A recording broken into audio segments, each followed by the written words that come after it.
चरा बोलावता पिया चैत सतावता मुगा चरा बोलावता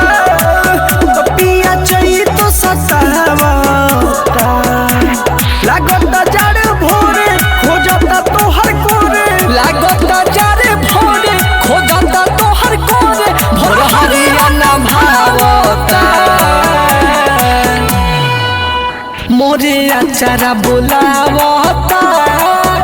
पिया चैत सतावता मोरे अचारा बोलावता पिया चैत सतावता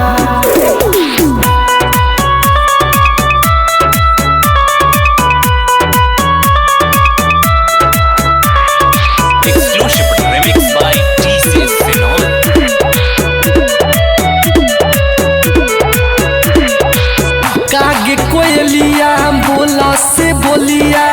कंत मीठा से न गूंजे हो दिल के हलिया करे सवलिया तोहरा कुछो न सूझे हो कहे इसी पर तरह हो राजा काग कोयलिया बोलली बोलिया कंत मीठा से न गूंजे हो दिल के हलिया कहर सवलिया तोहरा कुछो न सूझे हो देखे ऐसा साजा मिलेगा तोहरा मजा देखे ऐसा साजा मिलेगा तोहरा मजा याद नहीं आवता मोरे अचारा बोलावता पिया चैत सतावता मोरे अचारा बोलावता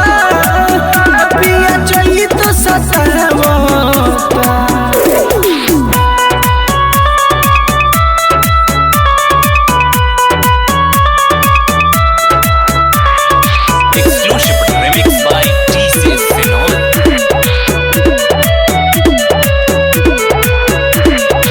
खेतवा बटैया रहित जे सैया बहरा न पहरा देता हो साथे कमैत हाथे तू खैत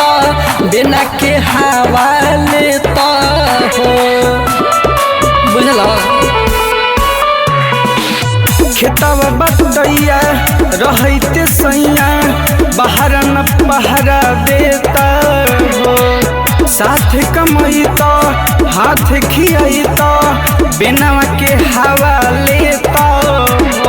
पप्पू विकास का करेलो निराश तू पप्पू विकास का करेलो निराश इन्हें नहीं पावता मोरे अचारा बोलावता पिया चैत सतावता मोरे अचारा बोलावता पिया चैत सतावता।